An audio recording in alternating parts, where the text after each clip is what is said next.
Hop là, voilà, je lance l'enregistrement. Oui, je vous disais, du coup, la dernière fois, en fait, Gabriel me demandait si c'était possible que je vous aide pour le DELF, vous savez, le diplôme d'enseignant, oui, le diplôme d'études, pardon, en langue française, que vous serez peut-être amené à passer, mais peut-être pas tout de suite. Et en fait, ce que j'expliquais, c'est qu'au dernier tutorat, moi, j'ai fait un cours avec les trois autres élèves que j'avais. On a fait un cours sur comment se présenter dans le cadre du DELF, hein, dans le cadre d'un examen de français. Du coup, alors je vous ai envoyé plutôt le cours. Mais vous n'avez peut-être pas eu le temps de le voir encore, hein, prenez votre temps. Mais est-ce que vous voulez aujourd'hui qu'on refasse ce cours ensemble ou est-ce que vous voulez qu'on fasse autre chose?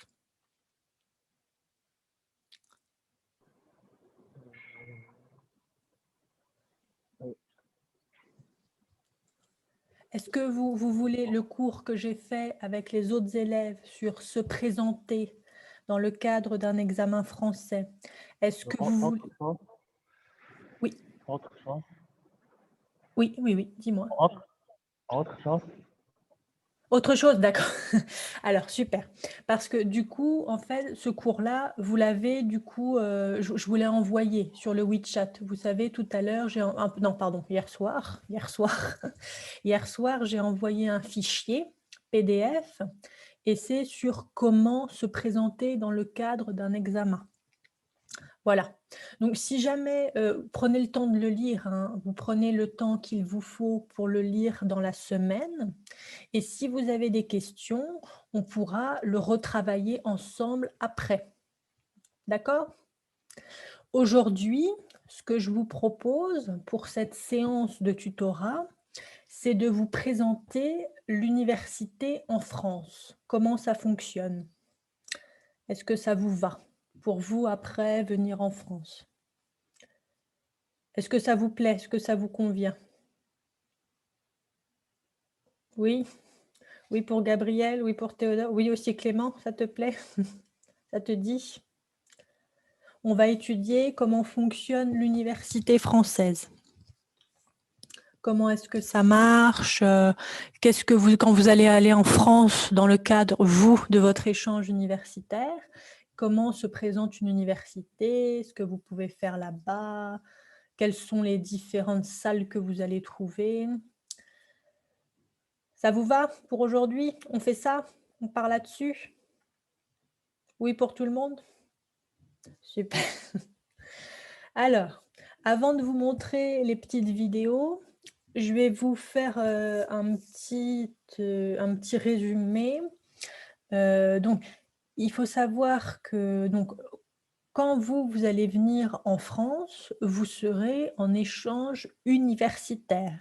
C'est-à-dire que vous allez venir dans une université française pour étudier.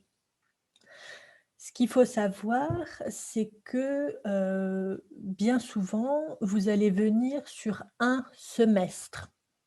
Alors, un semestre, est-ce que ça vous parle ce mot ou pas du tout? Oui, le semestre. Donc, c'est-à-dire que votre année universitaire, elle est donc sur 12 mois, elle est divisée en 6 mois. 2 fois 6 mois. Donc, vous avez le premier semestre, un premier semestre qui a lieu bien souvent de septembre à décembre, janvier, ça dépend des universités. Et ensuite, donc septembre, octobre, novembre, décembre, janvier, février, 6 mois. Et ensuite, donc de janvier à juin, bien souvent, les autres 6 mois de l'année. Donc, vous allez venir soit sur le premier semestre, donc de septembre à janvier, soit sur le deuxième semestre, de janvier à juin, dans le cadre de votre échange. Est-ce que c'est clair pour vous jusque-là? Oui, c'est clair pour tout le monde? Super. Alors, donc, quand vous allez venir sur votre échange universitaire, donc vous allez avoir cours. Vous avez deux grands types de cours en France, dans les universités françaises. Vous avez les cours en amphithéâtre. Est-ce que vous avez déjà entendu ce mot, amphithéâtre? Non. Non, non, c'est très particulier, c'est vrai. C'est un mot qui est, en fait, qui est propre, en quelque sorte, hein, qui est propre à l'enseignement universitaire. Pourquoi? Parce qu'à l'université, vous avez des cours qui ont lieu dans ce qu'on appelle un amphithéâtre. Et un amphithéâtre, alors c'est un mot assez ancien qui remonte même à l'époque latine et grecque, je crois même carrément. Et c'est-à-dire que vous avez le professeur qui est si vous voulez, sur son bureau, et au lieu d'avoir une salle rectangulaire, vous avez une salle en arc de cercle autour du professeur. Et vous savez, c'est organisé de telle manière que le professeur est en bas et l'arc de cercle est au-dessus de lui. Donc vraiment l'amphithéâtre, un demi-cercle autour du professeur qui parle et qui dispense le cours. Je vais vous montrer une photo, ça va être plus clair. Hop, je vous partage mon écran. Donc, l'amphithéâtre. Alors, attendez, s'il veut bien. Oui, voilà. Voilà. Est-ce que ça vous parle, ces photos? Ou pas du tout? Ouais, alors, ça, vous voyez, c'est les anciens amphithéâtres de l'époque gréco-romaine. Est-ce que vous aviez déjà vu ces photos? Ou pas du tout? Un petit peu, pas du tout? Vous en aviez déjà vu des photos comme ça? Un peu, un peu. Un peu? On a plus Et à vue. ah, voilà. Et alors, oui, ça c'est plus moderne, ça va vous parler. Ça, c'est les cours en amphithéâtre. Vous voyez, ça ressemble donc à ce qu'on a vu précédemment. Vous aurez cours à l'université comme ça. Vous voyez, le professeur est ici et vous serez là, dans les gradins. Vous voyez, hop, là, voilà, vous voyez l'effet un peu de hauteur est beaucoup plus présent ici. Donc, vous voyez les élèves ici, le professeur là, et là, vous avez le rétroprojecteur où on dispense les cours et où vous pourrez prendre des notes, noter ce que le professeur dit, ce que vous entendez. Vous voyez, il y a cette photo-ci aussi. Voilà. Vous voyez, vous serez ici et puis vous avez le professeur qui est là, qui donne des cours. Donc ça s'appelle les cours en amphithéâtre. Mais vous entendrez aussi beaucoup d'élèves qui vous diront on a un amphi. Amphi, c'est la contraction d'amphithéâtre. Regardez, je vais vous le noter. Vous allez tout comprendre. Hop là. Voilà. Est-ce que vous voyez toujours bien mon écran? Voilà. Amphi, c'est la contraction, l'abréviation d'amphithéâtre. Donc, vous entendrez des élèves qui vous diront on a cours, on a un amphi ou on a cours en amphi. Amphi, amphithéâtre. Voilà. Et donc, quand on vous dira on a cours d'amphi ou d'amphithéâtre, ça voudra dire que vous aurez cours dans des salles comme ça. Vous voyez, la salle où vous serez en hauteur, tous ensemble sur les gradins. Donc, les gradins ou les rangs, vous voyez, c'est les rangs ici, les sièges, les tables avec les sièges qui sont ici. Vous voyez, les gradins, comme dans un stade. Vous serez là et le professeur sera ici. Donc, les cours d'amphi. Voilà. Alors, attendez, hop, je reviens. Est-ce que c'est clair pour vous, du coup, maintenant, cette notion d'amphithéâtre? C'est plus clair? Alors, donc ça, ce sera un des types de cours que vous aurez à l'université, parce qu'il y a aussi des cours en quelque sorte plus classiques qui s'appellent les TD. Donc, T majuscule. Alors, attendez, je vais vous l'écrire. Hop là. Je vous repartage mon écran. Hop, voilà. Donc, les cours en amphithéâtre ou les cours en TD. Voilà. TD, c'est l'abréviation, la contraction pour travaux dirigés. Alors, pourquoi est-ce qu'on appelle ça les travaux dirigés? C'est parce qu'en fait, vous serez dans une classe en plus petit nombre. Parce que vous voyez là, si vous vous rappelez, vous voyez dans les amphis, vous êtes nombreux. Il y a beaucoup, beaucoup d'élèves. Les TD, à l'inverse, vous êtes dans une petite salle. Alors là, une petite salle rectangulaire avec le professeur et vous êtes beaucoup moins nombreux. Vous voyez, c'est comme nous, le tutorat. Le samedi matin, en quelque sorte, moi, je vous donne des cours d'amphi, en quelque sorte, quand on est en cours groupé.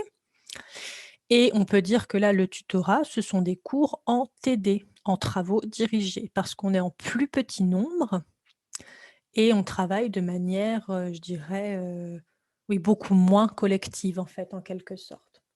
Donc, les amphithéâtres ici et les TD. Regardez, je vais vous montrer TD Université. Vous allez voir. Voilà, vous voyez, hop, c'est en quelque sorte la classe normale, vous voyez. Là, vous êtes à nouveau dans une classe rectangulaire. Et vous voyez, vous êtes quand même beaucoup moins nombreux que ce qu'il peut y avoir en amphithéâtre.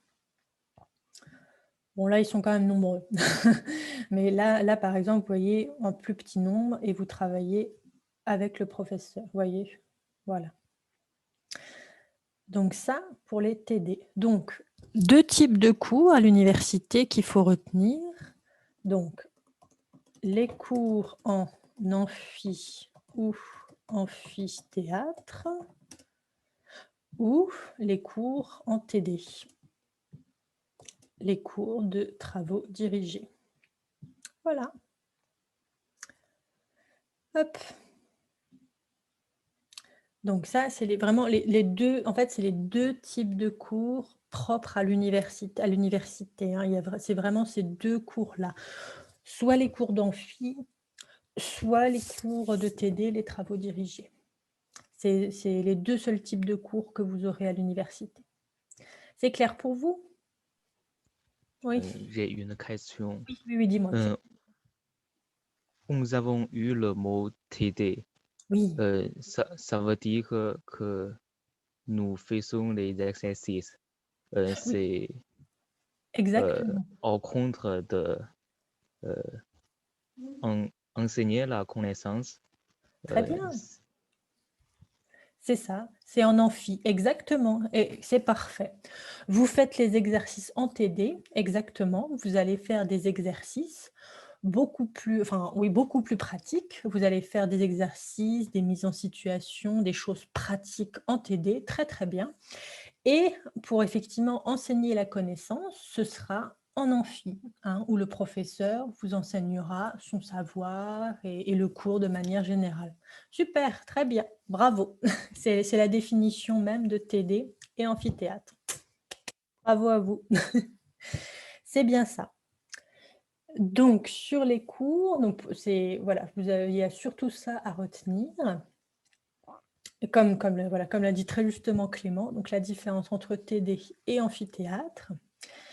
Ce qu'il faut retenir aussi de l'université, c'est que les examens s'appellent les partiels. Je vous l'écris tout de suite. Hop là, je vous partage mon écran. Est-ce que vous avez déjà entendu ce terme, les partiels? Hop. Les examens universitaires, les partiels. Est-ce que ça vous parle, ce mot? Non.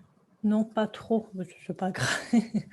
Donc les partiels, en fait, c'est le terme pour désigner les examens universitaires, c'est-à-dire les examens que vous aurez à chaque fin de semestre.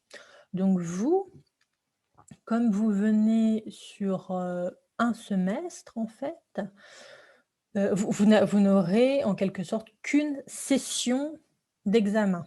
Alors attention, ce n'est pas un seul examen, c'est une seule session d'examen avec effectivement plusieurs examens, donc un examen pour chaque matière. hein. Donc, c'est-à-dire, par exemple, si vous étudiez les maths, la physique-chimie et la robotique, hein, c'est des exemples, ne vous inquiétez pas. Si vous étudiez ces 3 matières, vous aurez 3 partiels. Un partiel en mathématiques, un partiel en physique-chimie et un partiel en robotique. Donc 3 partiels pour, la session donc, du 2e semestre. Voilà. Donc ça c'est un terme que vous entendrez très souvent, hein, ou par exemple, vous pourrez entendre les jeunes autour de vous qui poseront des questions, du type, bah, quand ont lieu les partiels? Quand est-ce qu'on aura le résultat des partiels? Quand est-ce qu'on aura les corrections des partiels? Donc les partiels, c'est les examens universitaires. Voilà, c'était surtout cette petite définition. Hop là. Hop, non, attendez, voilà, c'est mieux. C'est plus joli comme ça. Donc les examens universitaires, les partiels. Voilà, je reviens. Est-ce que c'est clair pour vous sur cette définition, les partiels? Les partiels ou les examens, c'est pareil. Voilà, les partiels. Alors après, au niveau de l'organisation de l'université, voilà, je pense que c'est comme celle que vous avez actuellement en Chine, vous verrez, parce que bon, c'est mondial maintenant. Si vous voulez, au point de vue du bâtiment ou de l'architecture, je dirais en fait, chaque université a son style, a son organisation. Il n'y a pas, si vous voulez, je dirais d'archétype particulier d'université.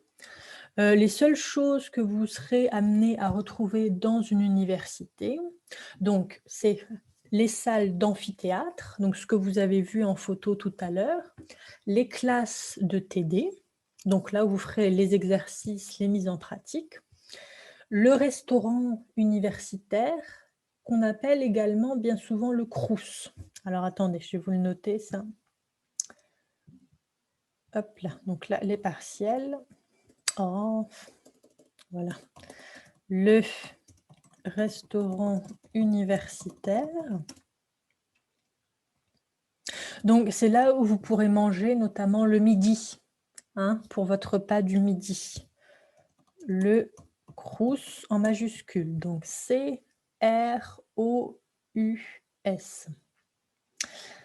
Alors, le Crous qui signifie, je ne me souviens plus. Attendez, je vais vous dire ça tout de suite.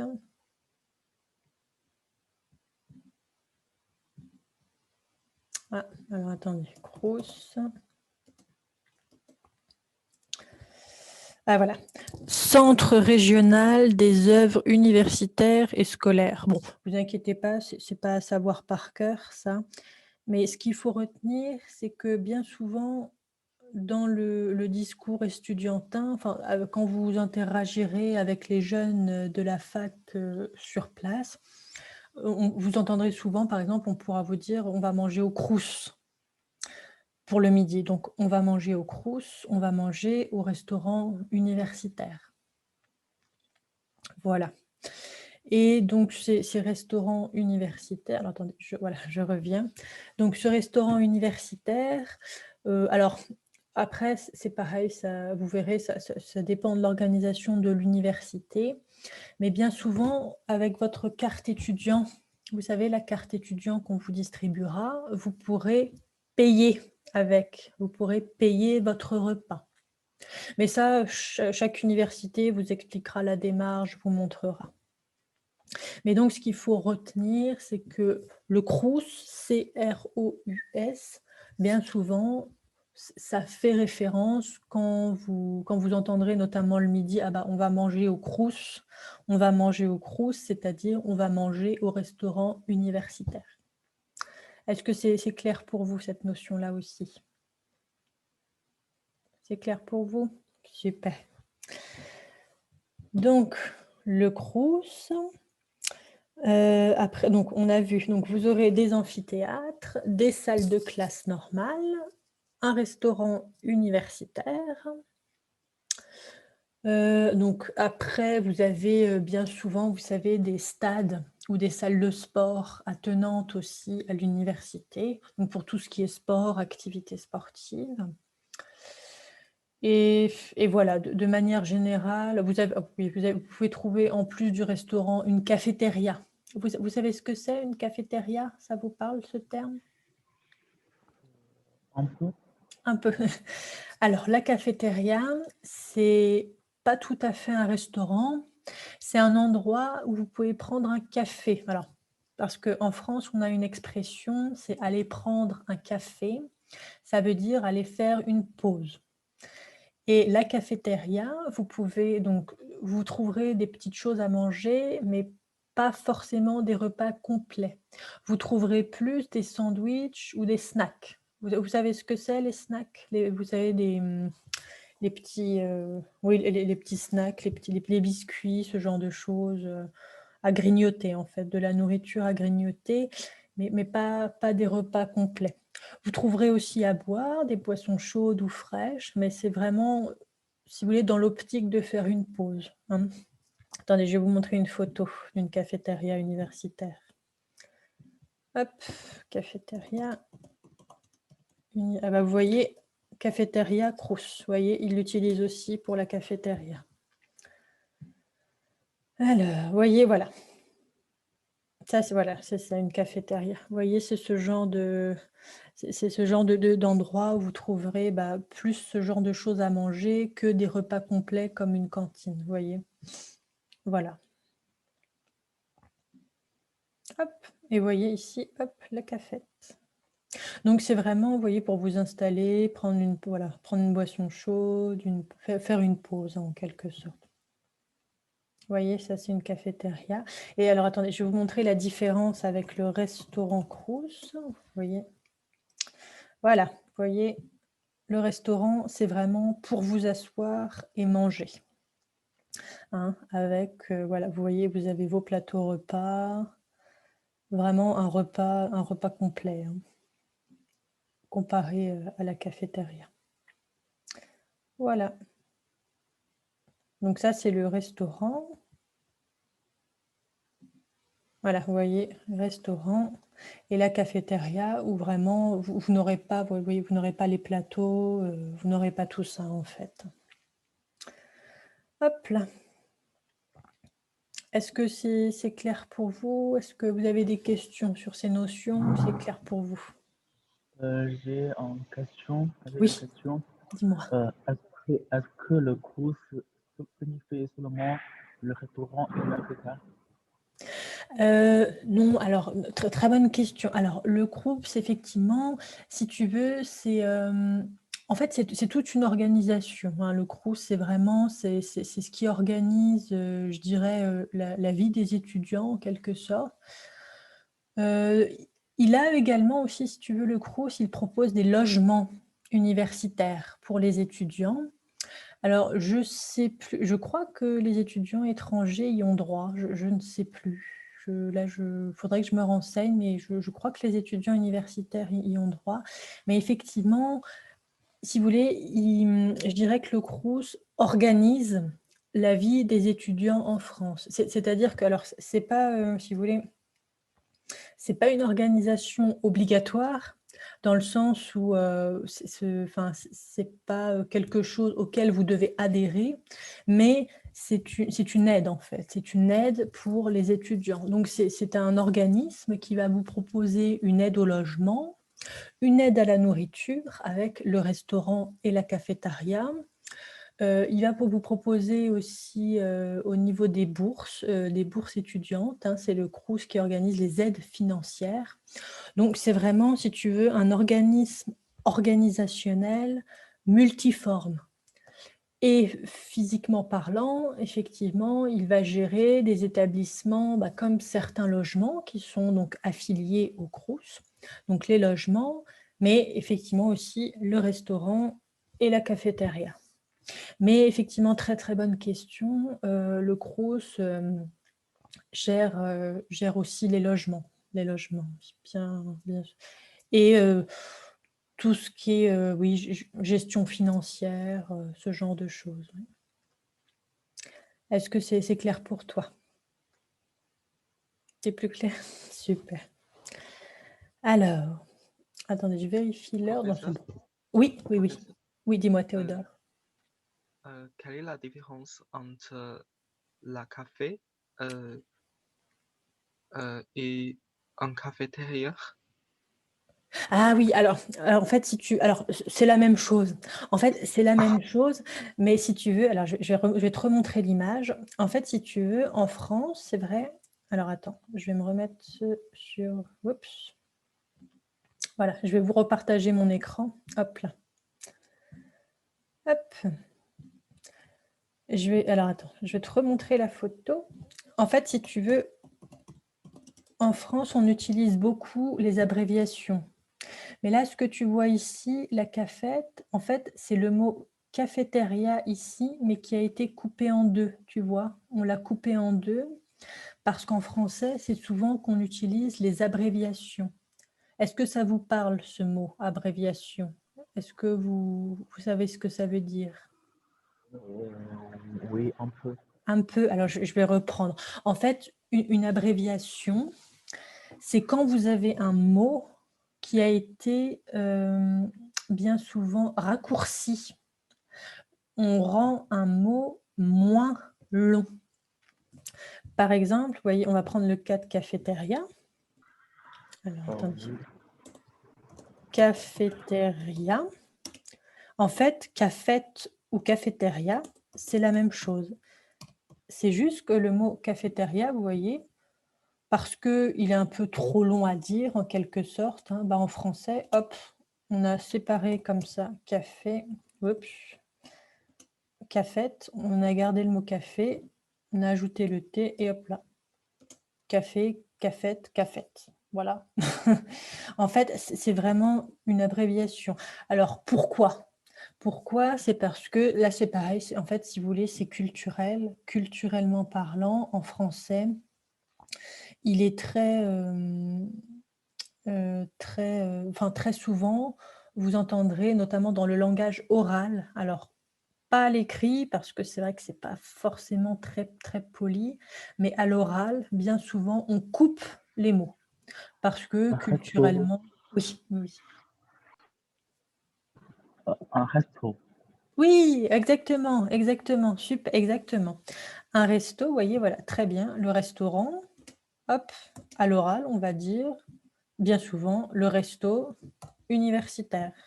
Vous voyez, la cafette, la cafétéria, à l'oral, hop, la cafette. Voilà.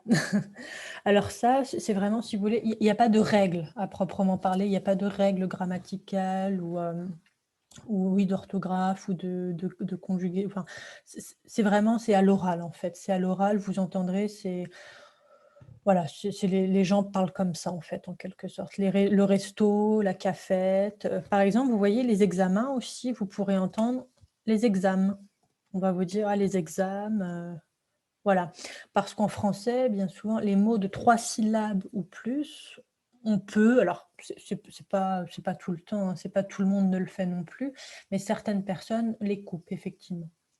Donc les examens, les examens, le restaurant, le resto, et la cafétéria, comme le disait Théodore très justement, la cafette. Voilà. Mais donc, vous voyez, quand vous voyez la cafette ici, c'est la même chose que cafétéria en fait. C'est juste que ça a été coupé. C'est l'abréviation de cafétéria. Voilà. Euh, Oui, dis-moi. Est-ce que c'est le registre familier? Oui, exactement. Très bien, très bien, très bien. C'est exactement ça. C'est le registre familier qu'on utilise effectivement à l'oral, hein. Que à l'oral, parce qu'à l'écrit, oui, c'est très familier d'écrire ça à l'écrit. À l'écrit, par contre, on écrira toujours la cafétéria, le restaurant ou les examens. C'est voilà, que à l'oral, dans un registre familier, on dira la cafette, le resto ou les examens. Par exemple, à l'oral aussi, quand vous serez en entretien d'embauche, hein, quand vous postulerez pour un emploi, c'est mieux de ne pas dire ces abréviations-là, hein, de ne pas les utiliser parce que ça relève du registre familier.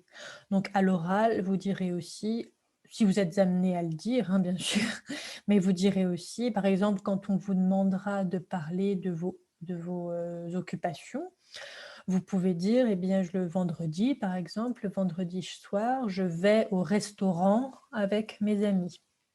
Vous voyez? Mais là, vous utiliserez le terme restaurant parce que vous êtes dans un contexte professionnel, hein, et qu'effectivement, le registre familier, il faut le garder avec ses amis. Avec vos amis, vous pourrez dire: «On va au resto, on va à la cafette», mais effectivement, dans un contexte avec une personne que vous ne connaissez pas, il faut dire, hein, c'est mieux et il faut dire la cafétéria, on va à la cafétéria ou on va au restaurant. Voilà. Est-ce que c'est plus clair pour vous sur ces notions-là?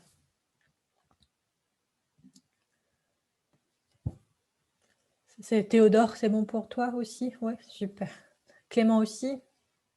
Oui, Gabriel aussi? Parfait. Super. Alors, donc de manière générale, hein, vraiment sur l'université, c'est ce qu'il faut retenir. Et vous allez voir, je vais vous montrer là une toute petite vidéo de présentation. Alors, c'est pas en France, ça se passe au Québec, à Montréal. Donc vous verrez par rapport à la séance de ce matin qu'on a faite avec les accents, le jeune homme qui présente un léger accent québécois.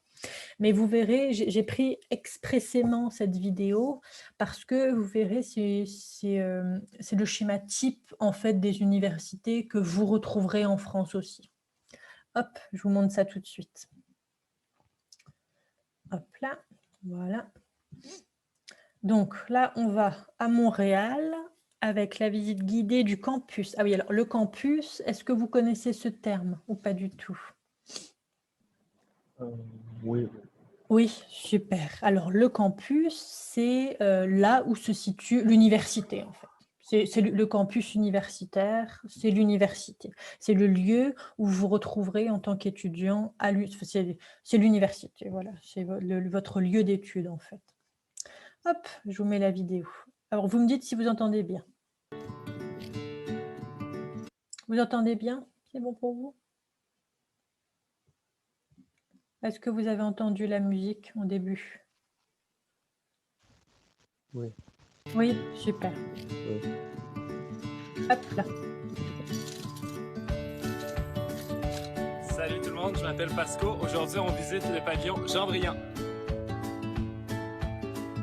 On se trouve actuellement à la librairie de l'Université de Montréal où il est possible d'acheter des vêtements et du matériel à l'effigie de l'UDM, ainsi que du matériel scolaire et des livres. Il faut savoir qu'un peu partout dans le pavillon, il y a tout plein d'espaces lounge comme celui-ci où on peut se détendre entre deux cours.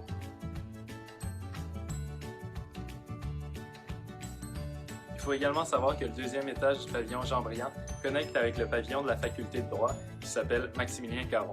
Derrière moi, on trouve la coop de droit où je vais aller chercher quelques accessoires pour passer inaperçu.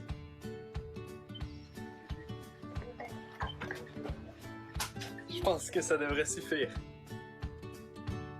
Je suis au café Acquis de droit, qui est le café étudiant de la faculté de droit. Dans les cafés étudiants, il est possible de manger pour pas cher. Par exemple, je viens tout juste de me commander un grilled cheese préparé par Dylan.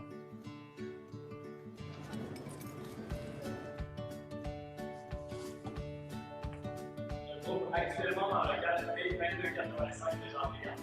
Alors, oui, bon, ne vous inquiétez pas, c'est un petit peu difficile à entendre ce qu'il dit avec la musique. Mais là, vous voyez, vous pouvez reconnaître l'amphithéâtre. Vous vous rappelez l'amphithéâtre? Ah, voilà, là, vous en avez un, par exemple. Hop Oh, là. oui. Il y a une plus grande auditorium de l'Université de Montréal qui peut accueillir plus de 500 personnes. L'acoustique est très bonne. Comme on se trouve sur un campus sans bouteille d'eau en plastique, il est possible de remplir sa gourde un peu partout sur le campus. Aussi, à ma gauche, on retrouve le seul bar étudiant du campus qui s'appelle La Brunante. Derrière moi, on trouve aussi des micro-ondes où on peut chauffer ses plats de midi. Finalement, le pavillon Jean-Briand connecte également avec le pavillon Lionel Groux où on retrouve tout plein de locaux d'associations étudiantes comme celui de sciences politiques, d'économie et de cinéma. La visite du pavillon Jean-Briand se termine bien sûr sur la place Laurentienne. J'espère que ça vous a été utile. Restez à l'affût pour la visite des prochains pavillons. Hop là. Alors attendez, je vais vous montrer celle-ci aussi. Connaissez-vous André Eisenstadt? C'est un mathématicien russe qui a travaillé avec Albert Einstein avant de s'établir au Canada, où il a fondé le Centre de recherche en mathématiques de l'Université de Montréal. C'est aussi le nom d'un des pavillons de l'université qu'on visite aujourd'hui. On se trouve présentement au café Matin. Alors vous voyez là, par exemple, c'est une cafétéria ou une cafette. Vous voyez, le jeune, il dit, alors bon, c'est difficile à entendre, mais le jeune, il dit la cafette ou le café. C'est pareil aussi. Hop là. Endroit où on peut se procurer de la nourriture dans le pavillon. Le café est particulièrement reconnu pour ses latés à 1$. On peut aussi y jouer au baby-foot avec de jolies peluches.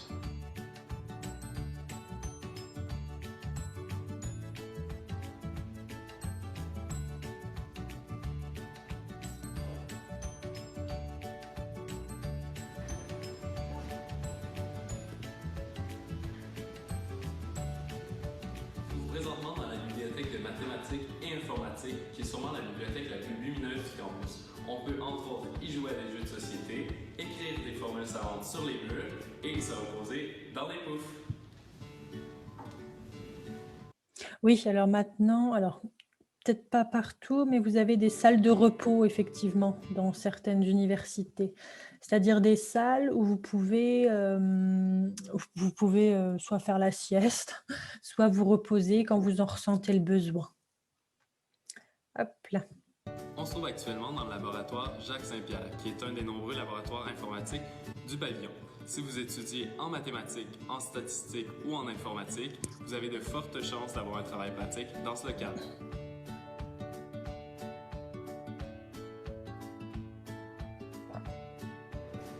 On vient d'emprunter le tunnel menant de André Eisenstadt vers Jean et Marcel Coutu. Sachez qu'il existe un autre tunnel qui passe d'André Eisenstadt vers Claire McNichol et Roger Baudry. On vient d'entrer dans le pavillon Jean et Marcel Coutu. On se trouve dans l'Agora où ont lieu plusieurs événements au cours de l'année. Sachez qu'il y a aussi un comptoir local, un café étudiant, le Pile Pub et des micro-ondes. C'est ici que se termine la visite des pavillons André Eisenstadt et Jean et Marcel Coutu.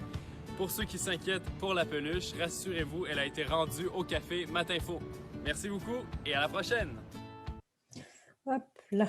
Bon, alors c'était pas forcément évident à entendre avec la musique en arrière-fond, mais tout ça pour vous montrer surtout, en fait, ce qui est important de voir, c'est que, vous voyez, l'architecture, là, les bâtiments que vous allez retrouver, c'est les mêmes que vous retrouverez en université, hein, ça ne changera pas.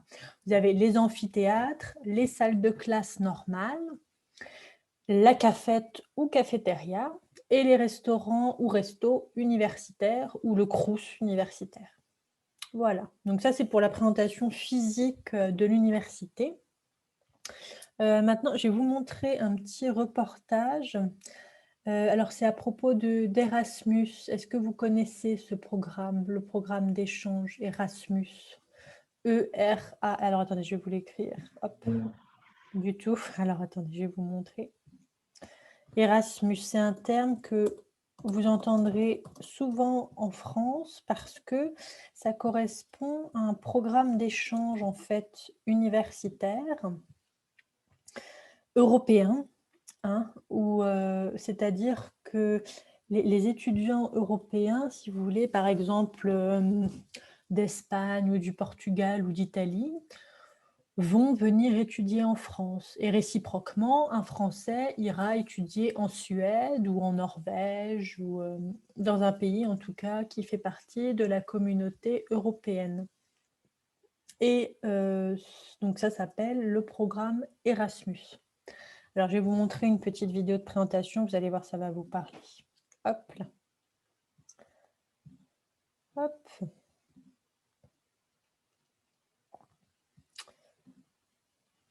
Celle-ci, je vous la montrerai après. Celle-ci aussi. Ah, alors, attendez. Non, c'était laquelle? Voilà, oui, pardon, c'était celle-ci. Hop là. Alors, on va pas tout regarder parce qu'elle est un petit peu longue.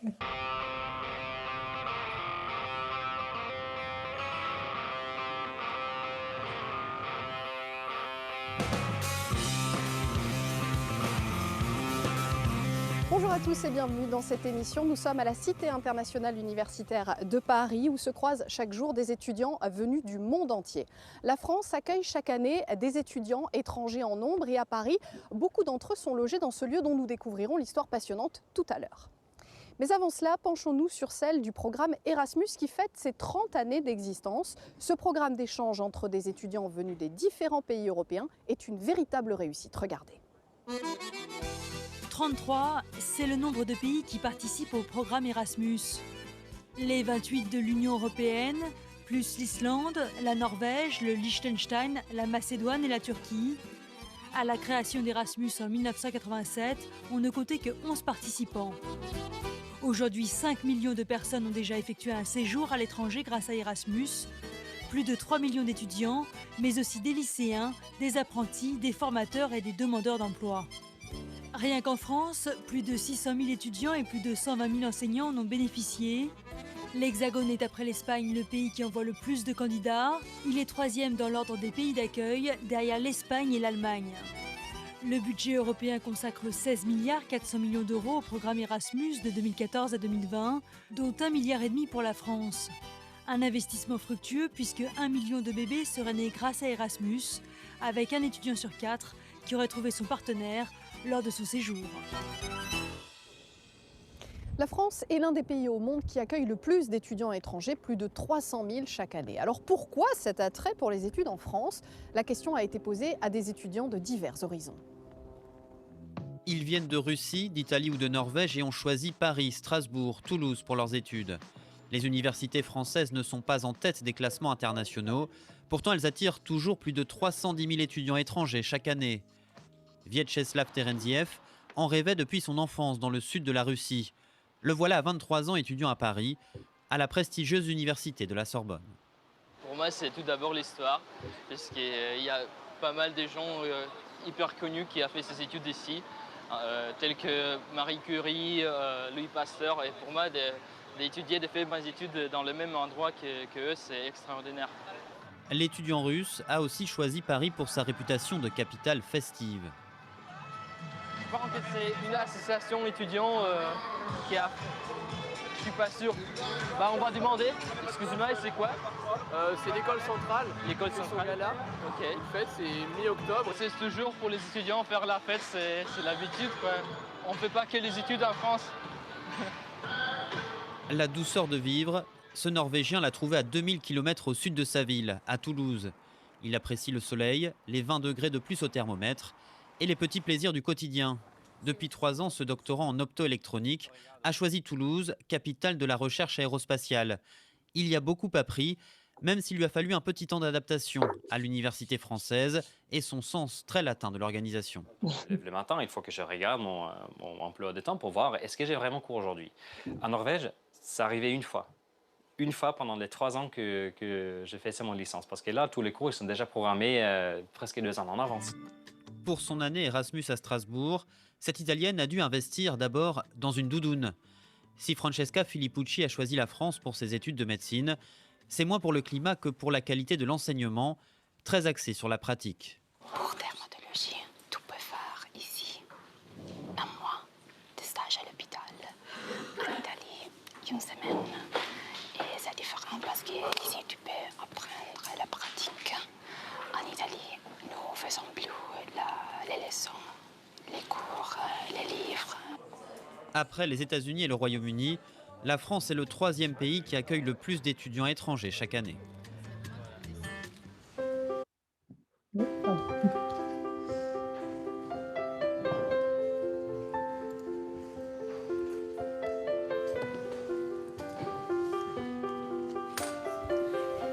Nous sommes maintenant dans la bibliothèque de la Cité internationale universitaire et je suis avec... Ah oui, très important.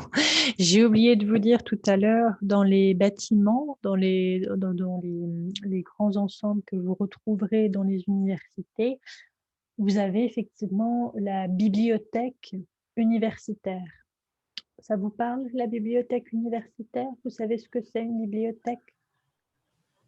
Oui. Oui, super. Donc, c'est l'endroit en fait où vous retrouverez tous les livres et tous ceux qui vous seront utiles pour vos cours. Hop là, voilà. avec Karine Gambi, responsable de ce lieu. Bonjour. Bonjour. Je vous avais promis en début d'émission de découvrir l'histoire de la Cité internationale. Comment est née l'idée de la Cité internationale ? Bien, écoutez, c'est juste après la Première Guerre mondiale, un conflit qui avait quand même fait des millions de morts. Et l'idée, c'était de remettre tous les jeunes ensemble, quelles que soient leurs origines, leur culture, et de leur réapprendre à vivre ensemble pour construire un monde de paix. C'était vraiment l'idée de base. Et puis, il fallait aussi que l'Université de Paris soit à nouveau accueillante à tous les talents venus de tous les pays du monde. Donc, ça contribuait aussi à son rayonnement international. Un siècle plus tard, cette idée, elle continue à persister et la Cité internationale s'élargit. Oui, absolument. On a essayé de maintenir ce flambeau pendant toutes nos 90 ans d'existence. Et là, maintenant, on connaît même un nouvel essor, puisqu'on va construire 1800 nouveaux logements, une dizaine de nouvelles maisons, et de nouveaux pays nous rejoignent, la Chine, la Corée du Sud, l'Égypte. En fait, la Cité, c'est d'abord des pays qui sont venus construire leurs maisons pour participer tous ensemble à cette œuvre de paix. Comment est-ce qu'on obtient une chambre à la Cité universitaire ? C'est pas facile, hein. Il y a beaucoup de candidats et bon, on a quand même 6000 logements offerts aux étudiants et aux chercheurs. Il faut être en master et puis il faut être inscrit dans un cursus diplômant des universités ou des grandes écoles d'Île-de-France et mettre sa candidature en ligne sur le site ciup.fr. Au cours de sa longue histoire, la Cité internationale universitaire, elle a accueilli des étudiants qui sont devenus célèbres par la suite. Ah oui, on a évidemment accueilli beaucoup d'étudiants. On peut citer par exemple dans le monde politique des gens comme Bourguiba, Léopold Sédar Senghor, Abdou Diouf, Raymond Barre. Et puis dans le monde, je dirais, de la culture ou des arts, Jean-Paul Sartre, Costa Gavras, des personnalités remarquables. La Cité universitaire, elle fonctionne en maison par pays. Expliquez-nous ça. Oui, chaque pays présent ici a sa propre maison et accueille ses étudiants. Mais pour favoriser les brassages culturels et disciplinaires, toutes les maisons échangent entre elles leurs résidents. Donc par exemple, la Maison d'Italie va admettre des résidents italiens. Mais ensuite, ils vont pouvoir habiter au Japon, au Brésil, à la Maison de l'Inde. Enfin voilà, c'est un petit tour du monde dans le parc de la Cité. Et au milieu de toutes ces communautés, vous accueillez une partie d'étudiants réfugiés. Expliquez-nous ça. Oui, on a accueilli une vingtaine d'étudiants syriens depuis 2 ans. Le but, c'était vraiment de permettre à des jeunes qui avaient été obligés d'interrompre leurs études à cause de la guerre, de trouver ici des conditions favorables pour reprendre ces études. Et enfin, on constate quand même que ça a été une vraie réussite, ce programme d'accueil de réfugiés syriens. Merci beaucoup, Karine Gambi. Et ce programme d'accueil des réfugiés dans les universités françaises, il a aussi bénéficié à 80 migrants de la jungle de Calais qui suivent aujourd'hui des cours à l'université de Lille. Hop là, voilà. Alors, on va le couper ici. Donc voilà, c'était pour vous présenter un petit tour des universités en France. Et puis, pourquoi effectivement venir étudier en France ? Est-ce que vous avez des questions par rapport au reportage ou est-ce que c'était plutôt clair ? Dites-moi.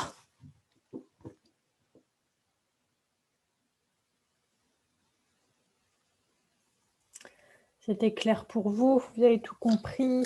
Vous avez reconnu des bâtiments un petit peu, notamment la cafétéria, ce genre de choses, ce genre d'endroits, vous avez reconnu un petit peu dans le reportage? Vous avez vu des parallèles avec la première vidéo, avec le jeune garçon qui présentait son université? Vous avez reconnu un petit peu des endroits ou pas vraiment? Quel est le bâtiment qu'on suit le cours? Alors, excuse-moi, quel est en général. Oui. En général. Oui, en général. Est-ce que tu peux reposer ta question, Gabriel? Je n'ai pas entendu, excuse-moi. Que en général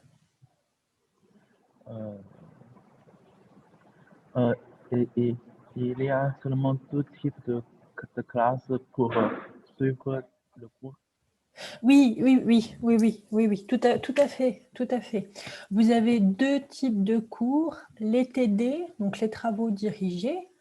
Donc, comme le disait très justement Clément tout à l'heure, vous avez la partie exercice, hein, où vous faites les exercices, et la partie où on enseigne, où on vous dispense le cours, l'amphithéâtre, les cours en amphithéâtre. Oui, oui, c'est bien ça. Il y a effectivement, en général, il y a 2 types de cours. C'est bien ça, c'est tout à fait ça.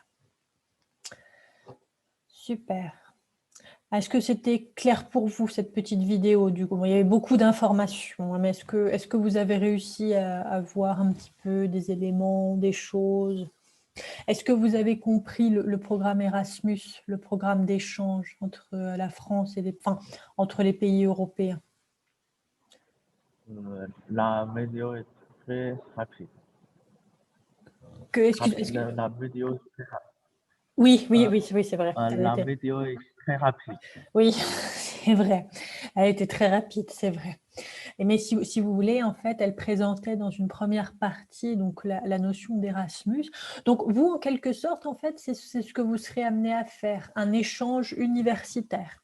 Donc Erasmus, c'est centré sur l'Europe, c'est les pays européens, avec aussi d'autres pays. Donc il y avait notamment la Turquie et la Russie. Non, pardon, la Turquie, je me souviens plus. Il y avait d'autres pays, si vous voulez, en dehors de l'Europe qui font partie d'Erasmus.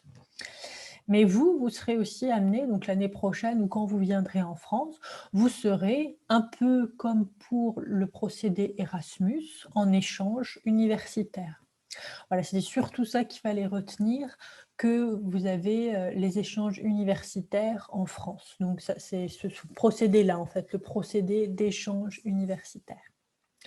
Ça, et qu'à Paris, vous avez donc la cité universitaire, c'est un peu une ville dans la ville, en quelque sorte, hein, où on a, si vous voulez, il y a eu cette volonté de regrouper tous les étudiants étrangers autour du savoir universitaire. Voilà, c'était juste pour vous introduire cette petite notion-là. Maintenant, je vais juste vous montrer une toute petite vidéo rapide sur donc l'enseignement en France, le classement en fait de l'enseignement en France. Je vais vous montrer ça. C'est juste à titre indicatif, hein, c'est pas à connaître par cœur. C'est juste pour vous montrer. Hop là. Good Morning Business. Et à 8h19, c'est Frédérique Vidal, la ministre de l'Enseignement supérieur de la Recherche. Donc la dame là que vous voyez, c'est la ministre en fait de l'enseignement supérieur en France, donc des universités en fait. Hop là. Et donc le titre, vous voyez, c'est les forces et les faiblesses des universités françaises. Voilà. Et de l'innovation qui est mon invité. Bonjour Frédérique Vidal. Bonjour. Vous êtes encore ministre, il y a le Conseil des ministres tout à l'heure. Vous y allez. Absolument, j'y vais en sortant d'ici. En sortant d'ici, je vous souhaite de l'être dans le prochain gouvernement qui sera annoncé dans les prochains jours. En tout cas, sur votre bulletin de notes, vous avez une belle mention puisque la France est championne du monde en matière d'université, dans le classement de Shanghai, notamment en mathématiques. Absolument, et c'est vraiment une très grande fierté. Évidemment, c'est d'abord le travail des mathématiciens et le travail des établissements que je voulais saluer ce matin. Champion du monde en mathématiques, deuxième meilleur au monde en écologie, troisième meilleur au monde en océanographie. Enfin, nos établissements sont reconnus à leur juste mesure. Mais est-ce que c'est un tour de passe-passe? Est-ce que vous avez su séduire les Chinois qui font le classement de Shanghai? Est-ce qu'en regroupant, par exemple, nos pôles d'excellence, en additionnant, par exemple, Polytechnique et sur le plateau de Saclay et l'École normale supérieure, est-ce que vous avez enfin compris comment fonctionnait le classement? Alors tout le monde savait très bien comment fonctionnait le classement, mais les outils qui étaient mis à disposition des établissements étaient trop rigides pour qu'ils puissent s'en saisir. Donc en 2018, nous avons décidé de leur dire construisez votre projet, construisez votre façon de rayonner à l'international et on dessinera la boîte qui va bien autour. Et c'est ce qui a permis la création de l'université Paris-Saclay, la création de PSL, la création du GA, la création de tous ces sites d'excellence qui ont su garder leur identité, mais être capable de se projeter à l'international ensemble. Au-delà de faire cocorico, l'objectif c'est quoi? C'est d'aller chercher les meilleurs étudiants étrangers? Absolument, c'est une question d'attractivité. Les étudiants sont extrêmement mobiles, ils regardent évidemment ce classement et donc c'est aussi une façon de dire et de montrer toute l'excellence de la recherche française. Est-ce que vous redoutez qu'avec l'expérience du confinement, on ait moins de vocations cette année sur les campus d'excellents français? Hop là, voilà, on peut arrêter ici. Alors, bon, la vidéo était très rapide aussi, mais c'était juste une petite vidéo en fait pour vous montrer, notamment pour vous, puisque vous êtes en mathématiques, qu'en France, du coup, là, cette année, on est les premiers, donc apparemment, au classement en mathématiques. Donc, que normalement, quand vous viendrez en France, voilà, vous aurez... donc déjà, vous avez un très bon niveau, mais une fois sur place, vous rencontrerez aussi des professeurs et des étudiants avec un aussi bon niveau que vous. Voilà, donc c'était juste une petite vidéo pour vous montrer cette notion-là. Et que, notamment, donc, en termes de recherche scientifique, la France, aujourd'hui, est très, très bien classée donc, par le classement de Shanghai. Voilà. Est-ce que ça vous parle, ça, le classement de Shanghai? Est-ce que vous en avez entendu parler? Oui, je suppose. Ou pas du tout? Pas du tout?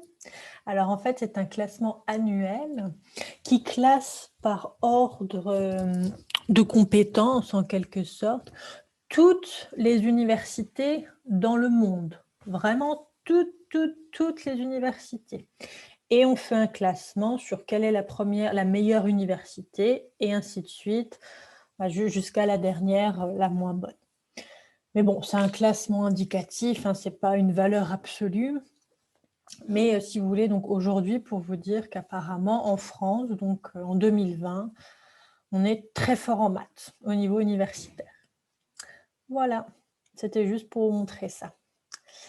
Est-ce que c'est clair pour vous sur cette séquence d'aujourd'hui? Ou est-ce que vous avez des questions, des choses que vous n'avez pas comprises, des remarques, des choses qui vous ont étonné?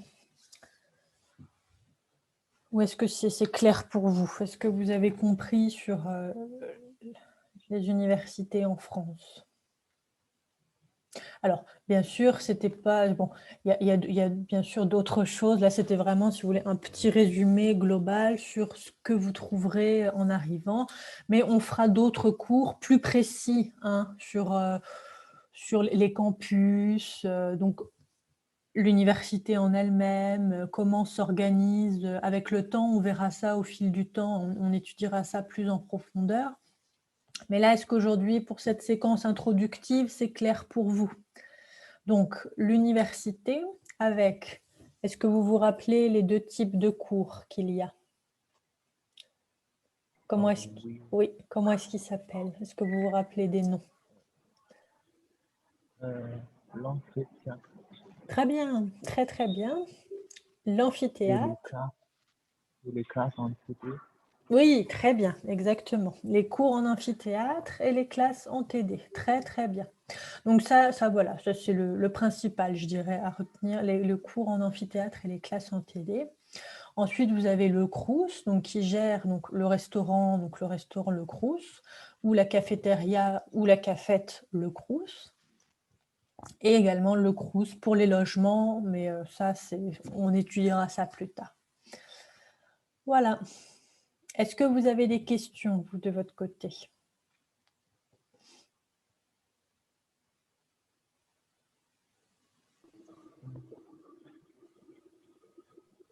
Il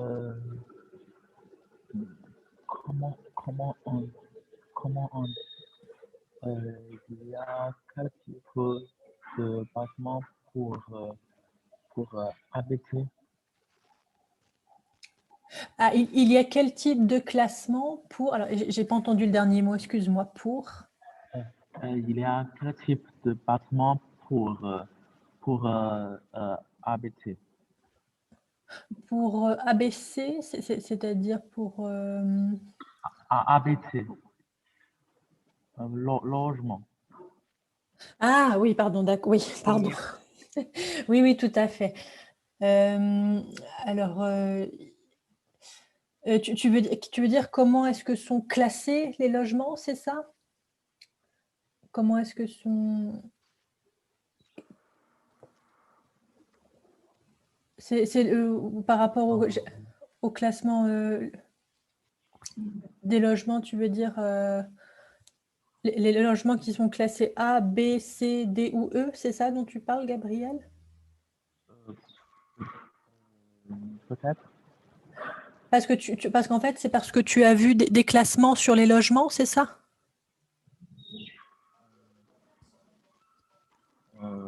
Peut-être. Peut-être. Alors, si j'ai bien compris ta question, si je te dis pas de bêtises, effectivement, tu as des classements sur les logements, mais alors c'est des classements énergétiques. Est-ce que ça te parle ce mot, les classements énergétiques? En fait, c'est... L'énergie. Oui, très bien. Sur l'énergie, très bien. L'énergie ou énergétique. En fait, qu'est-ce qu'on entend là par énergie dans le cadre d'un logement? C'est par rapport à, comment on appelle ça? L'écologie. Est-ce que ton logement respecte des critères écologiques ou pas? Voilà. Donc, effectivement, catégorie A, il est très écologique. B, un petit peu moins. C, D, E, pas du tout. Il n'est pas du tout écologique, c'est-à-dire qu'il est très polluant et qu'il ne respecte pas, malheureusement, les normes écologiques demandées par le gouvernement. Mais oui, effectivement, très bien. C'est un classement qui existe pour le logement. Très, très bien. Oui. Et aujourd'hui, c'est un classement obligatoire. Oui, oui, très juste. Très, très juste. Très bien. Est-ce que tu as compris? Est-ce que c'est clair pour toi? Oui. Super. Est-ce que vous avez d'autres questions ou c'est bon pour vous pour aujourd'hui?